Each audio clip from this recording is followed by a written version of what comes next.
اتنی مصیبت میں ہم ان کے ساتھ ہیلپ نہیں کر سکتے تو سمجھے کہ ہم عذاب کے قابل ہیں۔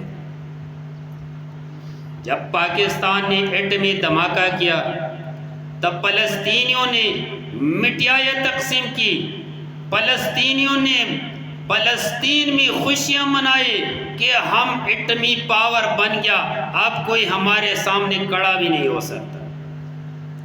اس فلسطینیوں کا آج پوچھنے والا کوئی نہیں ہے، اب کوئی نہیں ہے۔ ایک وہ دور تھا کہ بیت المقدس میں ایک مسلمان عورت کی دوپٹہ کھینچ لیا ایک یہودی نے تو پھر دنیا میں کوئی پاور نہیں تھا کہ اس کے بدلہ لے لے۔ یورپ سے، رشیا کے ملک سے، رشیا کے اندر سے صلاح الدین ایوبی رحمت اللہ علیہ نے تلوار نکالی اور قسم اٹھایا کہ اس عورت، اس بہن کا بدلہ میں لینا ہے، میں نہ لے لو تو پھر کوئی بھی نہیں لے سکتا۔ اتنے ممالک کے اوپر باتیں ہوتے یہاں تک کہ انہوں نے بیت المقدس کو فتح کر دیا۔ کہاں ہے مسلمانوں کی غیرت؟ ایک کو غیرت جب محمد بن قاسم اس نے مدینے میں ہندوستان کی ایک بہن کی آواز سنی اور وہاں سے لشکر روانہ کیا اور کراچی میں اتر گیا اور اس نے قسم اٹھایا کہ یہاں پہ اسلامی جھنڈے گاڑ کے میں سانس لوں گا۔ تو میرے بھائیوں، اب عذاب نہیں آئے گا تو پھر کیا آئے گا؟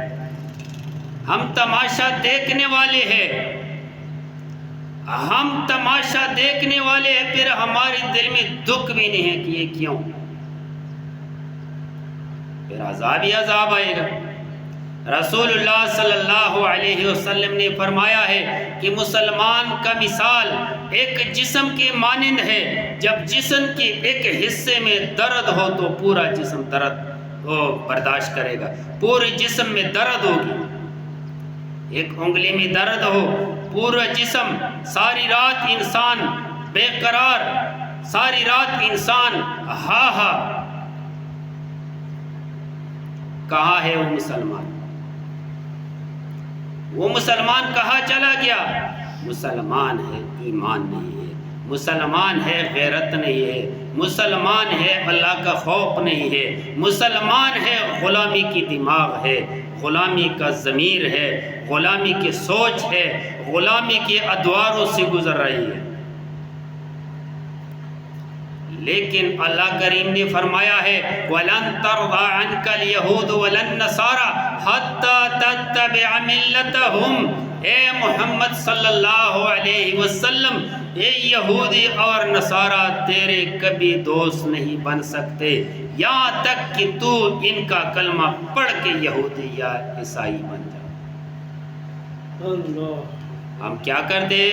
وہ ہمارے دوست ہیں۔ امریکہ کے ساتھ اچھے تعلقات رکھنا چاہیے، اسرائیل کے ساتھ اچھے تعلقات رکھنا چاہیے، فلان ملک کے ساتھ اچھے تعلقات رکھنا چاہیے۔ میرے بھائیوں، اللہ کریم نے مسلمانوں سے وعدہ کیا ہے کہ میں تمہارے ہاتھوں سے شکست دوں گا، ہتھیاروں سے نہیں۔ اگر نہیں مانتے تو دور کی بات چھوڑ دو، 1965 کا نقشہ دیکھ لو، کتنی طاقت والے ٹینک، جہاز اور آرمی اور ہتھیار سمیت ہندوستان نے پاکستان کے اوپر حملہ کیا، پاکستانیوں کے پاس کچھ بھی نہیں تھے، اللہ نے فتح دے دیا۔ اور نظر ڈالو، روس دنیا کا سپر پاور، انہوں نے افغانستان پر حملہ کیا، افغانستان کے ساتھ اس کے پاس کوئی ہتھیار نہیں تھے، کوئی سولجر، کوئی ٹریننگ شدہ کوئی بندے نہیں تھے، اللہ تعالیٰ نے دنیا کی سپر پاور کو نیست اور نابود کر دیا۔ جب امریکہ نے حملہ کیا افغانستان کے اوپر، اللہ نے اس کو بھی نیست اور نابود کر دیا۔ جذبہ، ایمان، تقوی۔ لیکن اس سے بات نہیں بنتے کہ بندہ آ کے سجدے لگا کے دعا کرے اور مولے ہاتھ اٹھائے کہ اللہ تعالیٰ کافروں کو شکست دے، اللہ اسلام کو ترقی دے۔ اس سے بات نہیں بنتی۔ کیوں؟ رسول اللہ صلی اللہ علیہ وسلم نے تلوار کس مقصد کے لیے اٹھائی تھی؟ کیا اس کی دعا قبول نہیں ہو سکتے؟ آپ صلی اللہ علیہ وسلم نے ہمیں تعلیم دے دیا ہے کہ یہ جو کافر ہے، یہود ہے، نصارہ ہے، اس کو مارنا ہے پٹائی کے بغیر، یہ سیدھے راستے پہ آتی نہیں۔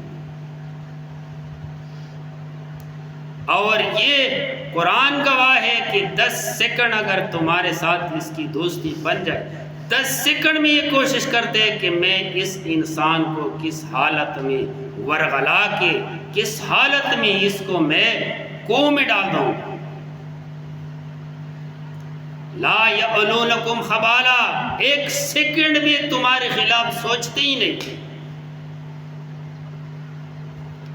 اور وہ یہود، آج کل ہم اس سے دوستی کی باتیں کر رہے ہیں، اور فلسطینیوں کے جو بھوک سے بچے بچ گئے، مر نہیں گئے، ان بچوں کے اوپر اب تیل چڑکا کے، پیٹرول ڈال کے، تیلی لگا کے آگ سے جلائے جاتی ہے۔ اور آج 5 تاریخ 6 تاریخ، آج 5 تاریخ 7 تاریخ کو اسرائیل نے اعلان کرنا ہے، یعنی کل نہیں پرسوں، کہ بیت المقدس اب اسرائیل یہودیوں کا مرکز بن گیا، اور وہ مسجد اقصی کو گرا کے ٹیمپل بنائے گا اور جشن منائے گا، اور فلسطین کا جو جھنڈا ہے وہ بین الاقوامی اسٹیٹ سے ختم کرے گا۔ ہے کوئی غیرتی بندہ، ہے کوئی ایران جیسا بندہ؟ ایران نے ڈرامہ رچا کے بس صلح کر دیا، ختم ہو گیا۔ جتنی بھی مسلمان ہیں فراڈ اور دھوکے میں پھنس جاتے ہیں، جتنے بھی مسلمان ہیں فراڈ اور دھوکے میں پھنس جاتے ہیں، جتنے بھی مسلمان